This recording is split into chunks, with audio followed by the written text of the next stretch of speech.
The first rays of dawn crept over the horizon, casting a soft golden glow across the quiet suburban neighborhood.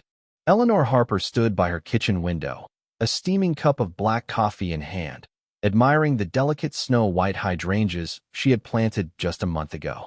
Their blossoms were still young, but they were hers, just like every crack, nail, and brick of the small bungalow she now called home. Eleanor had moved to Meadowglade, a quaint community nestled just off the highway, seeking peace after a tumultuous career that had left her yearning for solitude. Her new home was modest by some standards, but it was everything she needed. She had deliberately chosen a property outside the jurisdiction of the Meadowglade Homeowners Association, HOA, one of the few holdouts in an area otherwise governed by strict rules and regulations.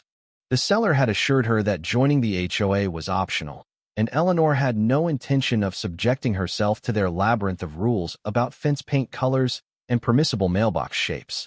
But from the moment she moved in, the Meadowglade HOA had other plans. Chapter 2. The First Encounter. It started with a knock on her door. A man in a wrinkled beige polo shirt stood on her porch, clutching a folder stuffed with typed pages.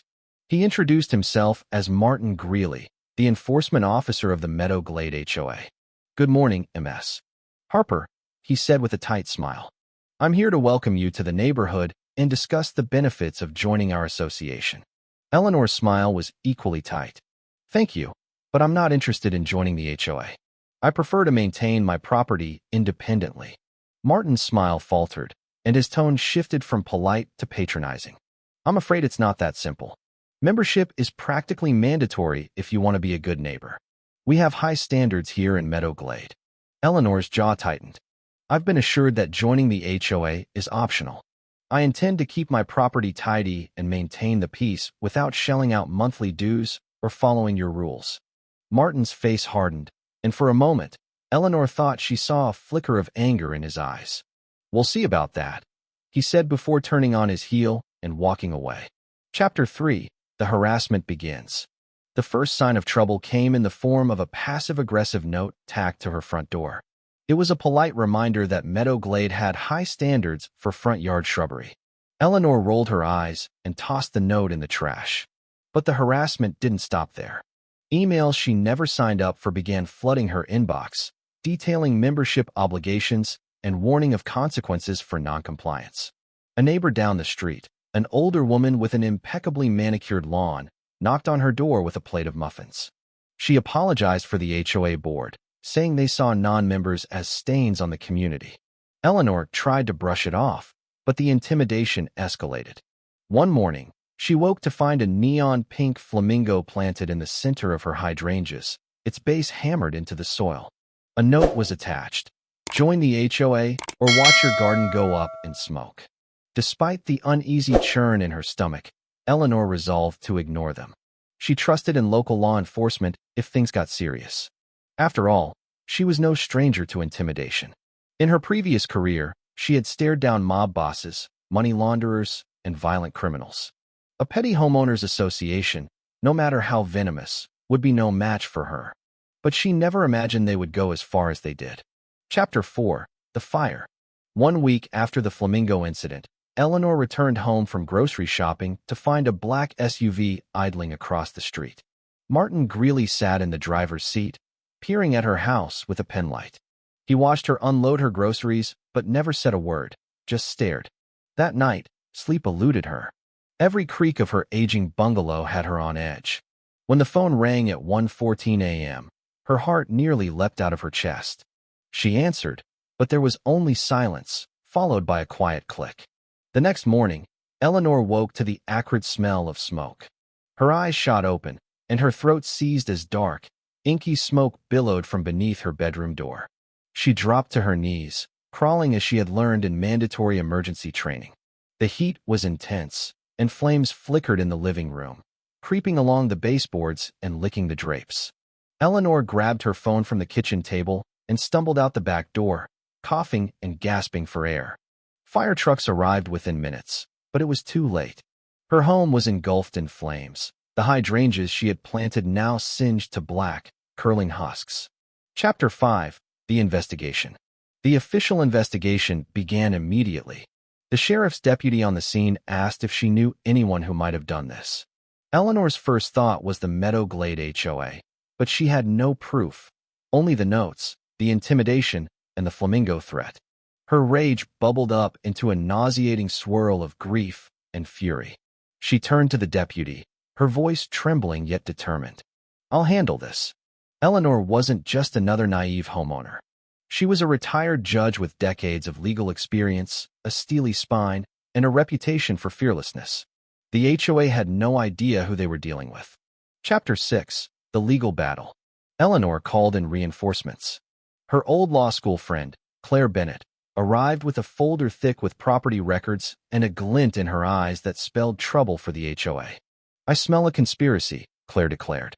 "We'll sort out who's behind this."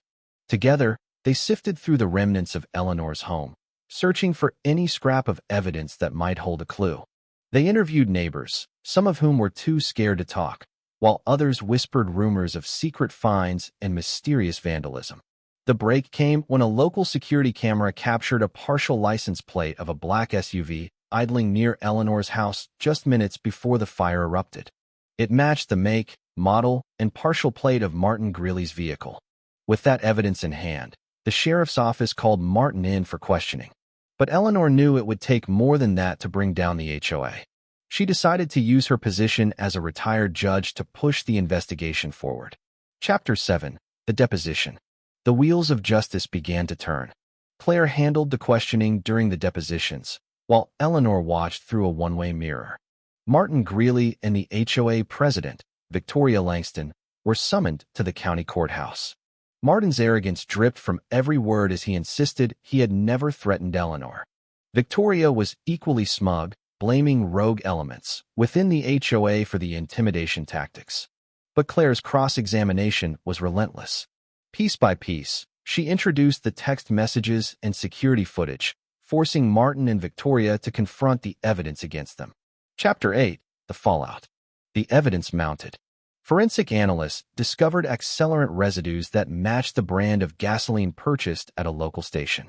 Claire tracked down receipts that placed a suspiciously large fuel purchase on Martin's credit card just hours before the arson. Within a month, the district attorney decided there was enough evidence for a criminal indictment. The HOA as an entity was also named in a civil suit for damages and emotional distress.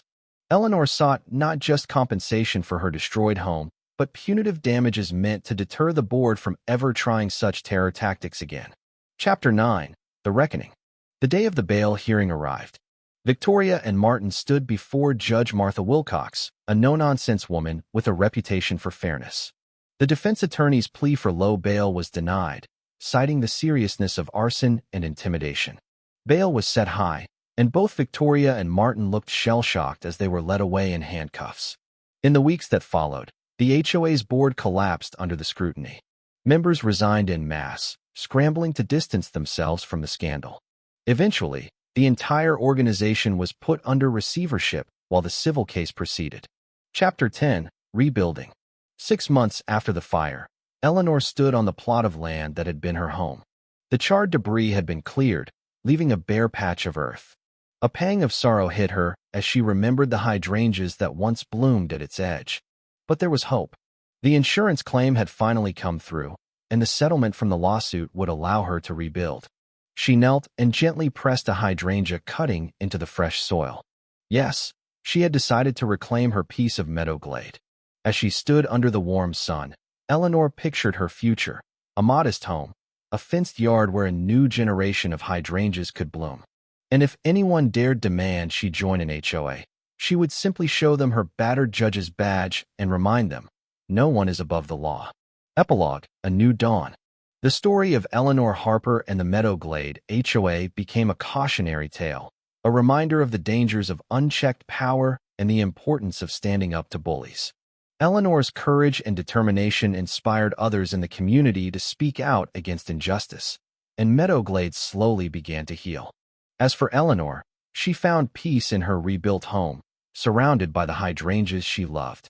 She had fought too hard to let anyone steal her dream, and in the end, she emerged victorious, not just for herself, but for everyone who believed in the power of justice.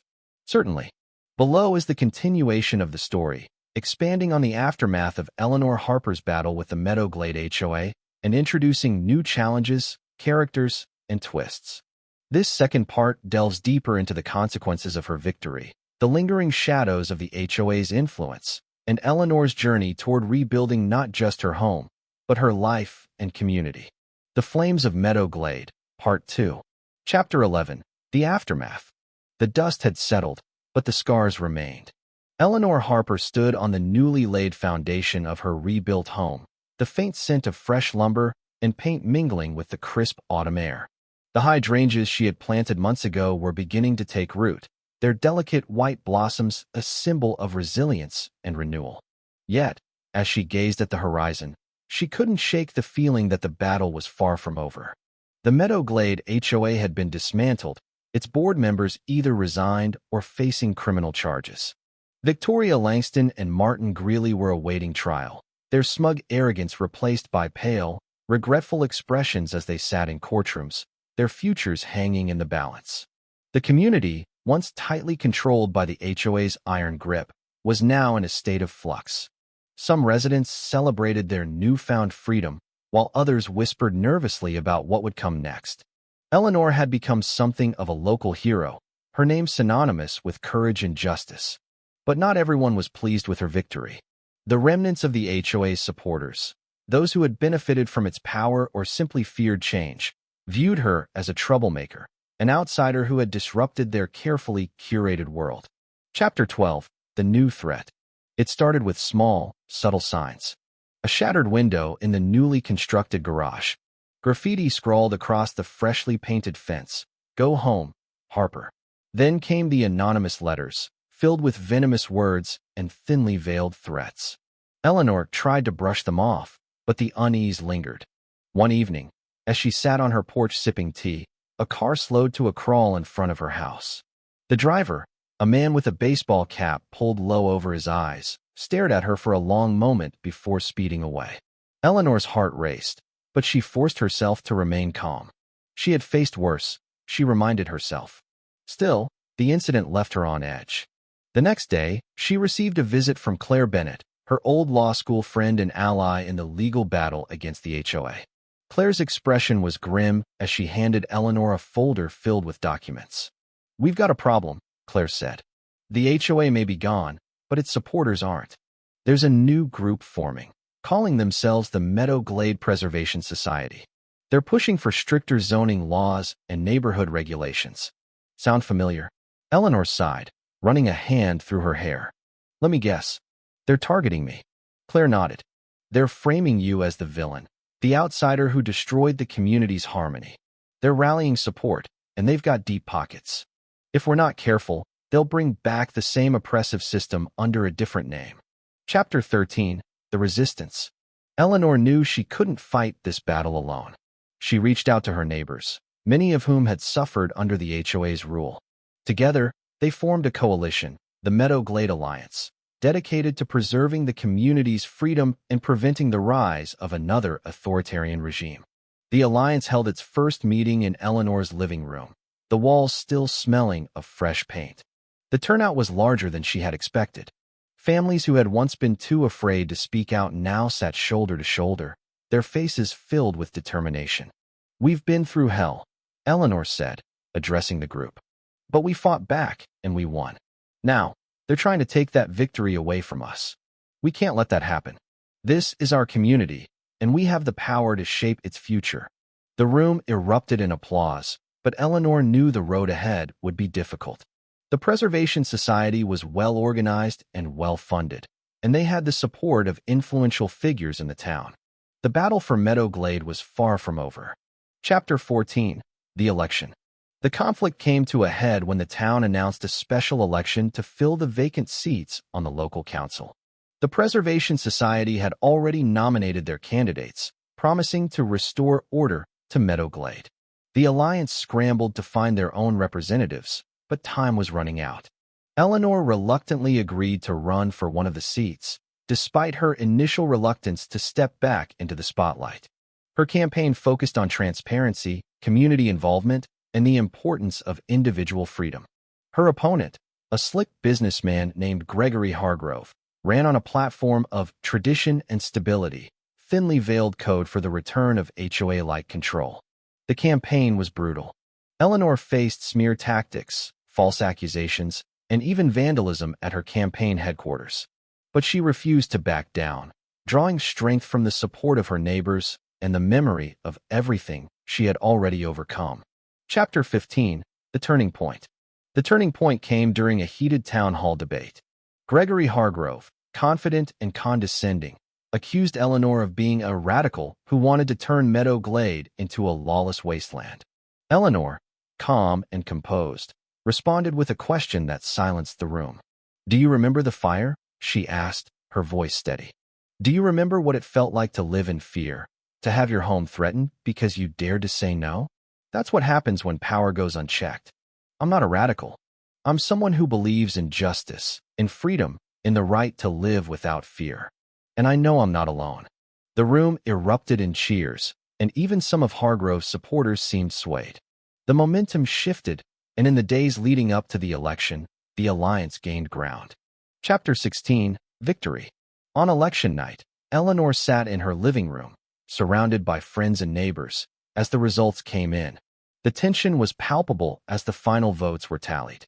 When her victory was announced, the room erupted in celebration.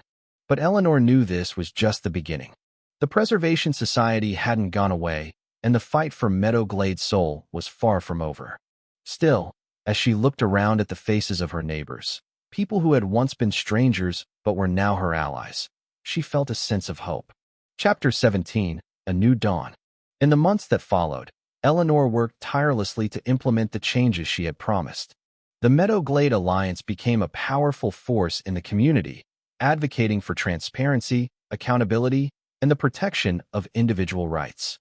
The Preservation Society, though still active, found themselves increasingly marginalized as more and more residents embraced the vision of a free and open community.